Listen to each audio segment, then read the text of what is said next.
He was born June 25th, 1989. Christopher was killed in a car crash. He didn't die right away.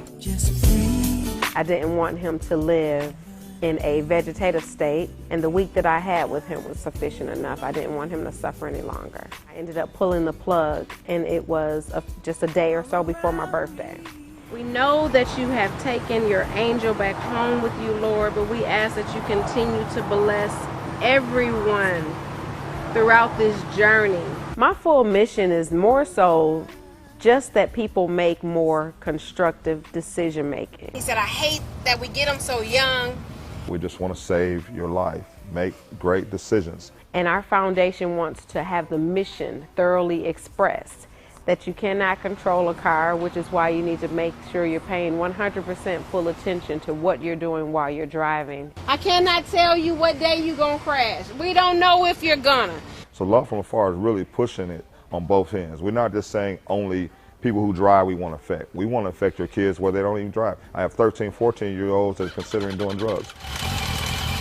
Distracted driving, it's crazy. It takes seconds to look down. Distracted drivers are out there. They really need to think that, okay, my mother, my father, my brother, my sister, my auntie is out here on this road too. Happy birthday!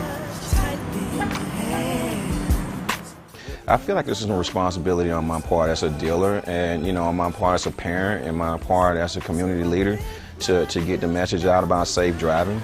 Although if someone goes down and has an accident, it's not my fault personally, but I do feel a little bit of responsibility in hand. Christopher was a passenger. He was not a driver. He was almost unrecognizable. The car that they were in flipped 9 times. That means that there's no age, no race, no gender. None of that is involved with the entities of driving in a car and texting and driving. We want to save your life. We want to save your kid's life. This is all I have. It's all we have. And at the end of the day, this won't protect us from your LOL. The whole message about texting and driving and distracted driving and just being more safe behind the wheel was an easy fit. I know I have to pull my strength between my heart and my soul just to even get up and go on with my normal day. But because my normal day becomes a new type of normal, what I'm learning is that I have a goal that never has an ending. Because everybody says, well, how long are you going to do this? I expect to do it until I take my last breath. But it's a goal that never has an ending. It's like I'm always reaching just to save a life.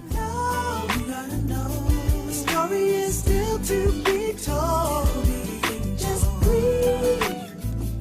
Remember to breathe.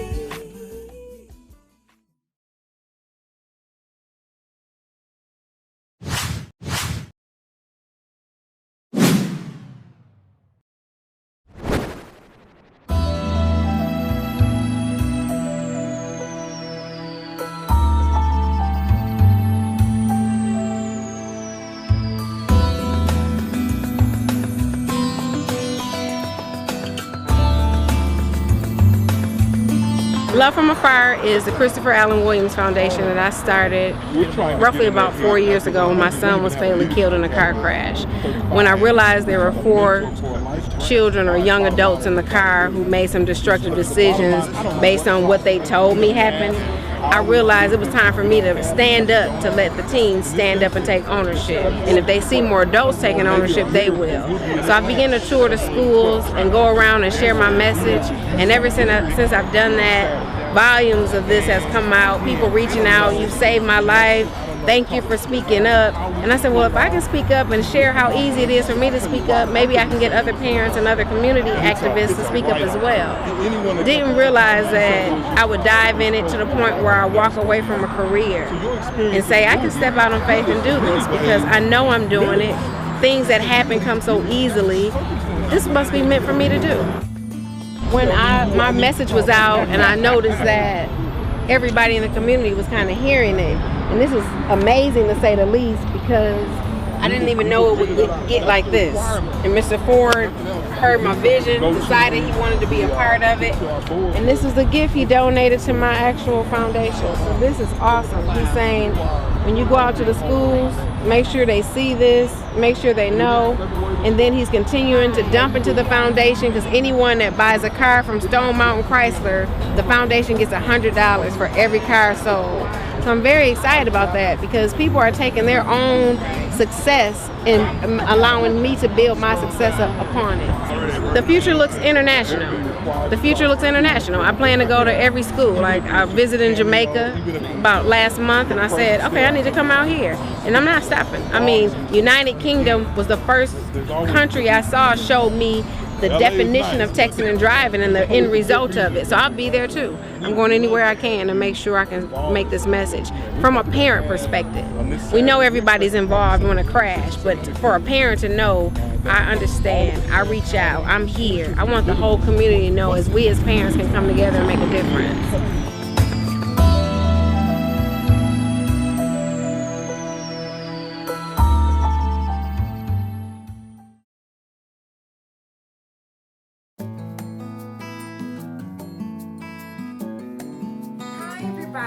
I'm Jasmine Ice. I'm the creator of A New Year, A New You, Embrace, Encourage, Empower, and that's a women's conference that's taking place March 1st, 2014 for women aged 13 to adults. So today I am here with the Cynthia Williams. She is actually the founder of Love from Afar, and she's going to be our keynote speaker for this year. So how are you today? I'm good, Jasmine. How are you? I'm doing fine. Thank you for asking. Good. So we're just going to dive right in here, and I have my questions here, so I'm prepared. All right, so I would like for you to just tell us a little bit about Love from Afar and what inspired you to create that foundation. Well, Love from Afar is a nonprofit organization that I started on behalf of my 17-year-old son, who was fatally killed in 2006 in a car crash. I couldn't just let his legacy be left at his death, so I wanted to take his name and let it linger on. So what I did was I had to love him from afar, and I know that a lot of other people who really loved him would now have to keep his love in their heart. And I couldn't think of any better way to name that organization than to say Love from Afar, because I have to keep him so close to my heart.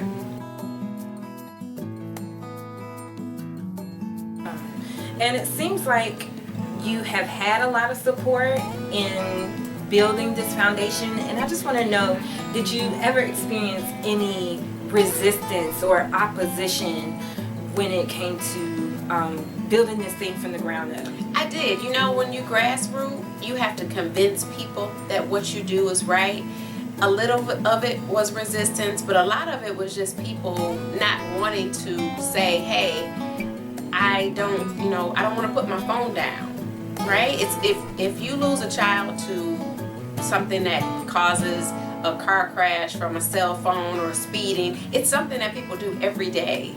And so when you try to bring awareness to something that people comfortably do every day, you get pushback like, I really don't want to take your son's name and sign a pledge to say I won't speed and text and drive, because I speed and text and drive. And so I got resistance that way from the community, and then I got resistance from corporations in the community because it was so new.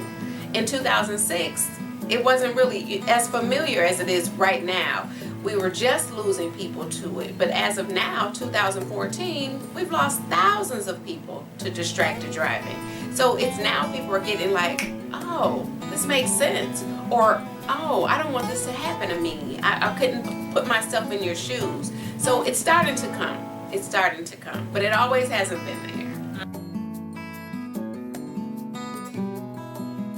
And that's good. That's good. Did you ever have any women, strong women in your life or in the media that inspired you to keep going, whether personally or in this creating this foundation, or just in general?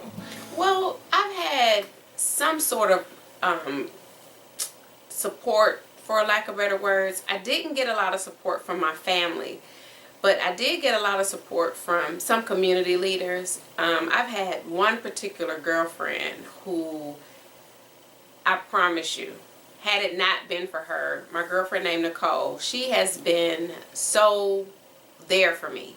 Her and her husband, and she has a new baby now. This has been such the support system for me.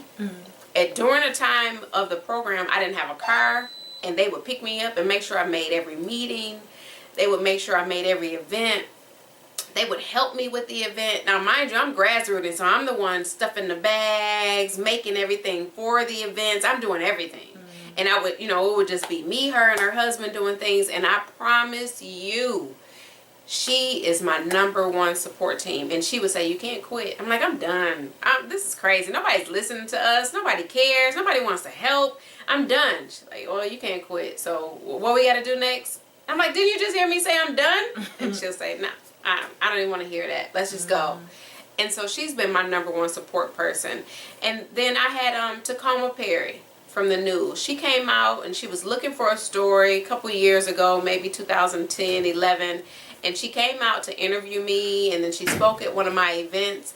And she herself was saying, you got to just keep going. Don't stop. And she hadn't had a child at the time. And so she was amazingly pregnant during the time that she was interviewing me. And she was saying, I couldn't imagine ever losing a child. I just couldn't ever imagine that. And she said, being a new mother, that's a great thing that you're doing. So for someone who doesn't know you and are telling you to keep doing it, don't stop, that helps. How do you manage all of this? Because I know you have a family, you have a full-time job, and this is a passion of yours. So how do you balance everything? It can get difficult at times, but I take everything as spurts. When I'm at work full-time, I'm at work. I give my time to my job. When I'm off work, I take some time and I deal with my family. Days that I'm off work where I can dedicate to the program, I take the time to dedicate to my program. I try not to overwhelm myself, because that's when I get my shutdown process.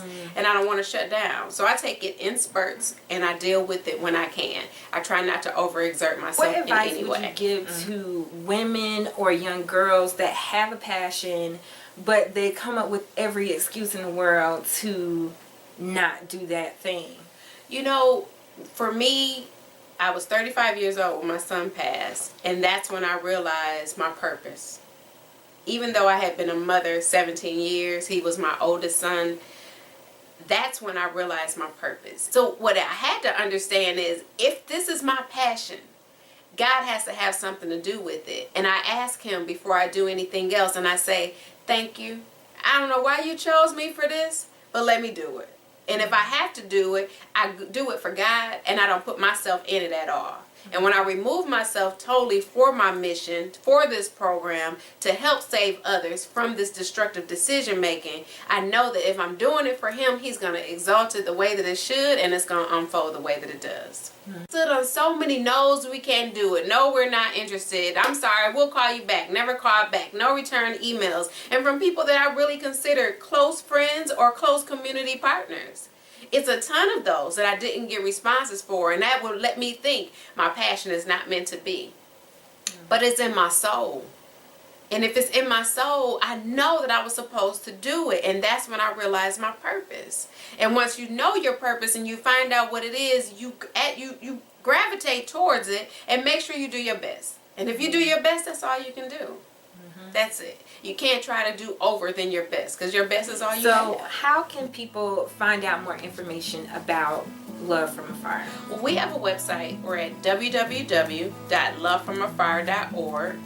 And you can email me at lovefromafar@gmail.com. My phone number is always open. I'll never change that number. It never changes. And it's 404-839-2035. Anyone can feel free to call me. They have any questions. They want to know what I do, why I do it, any answers, if they want to help me out, if they want to just have some counseling, whatever they want, my number's available, and I always answer. Nice.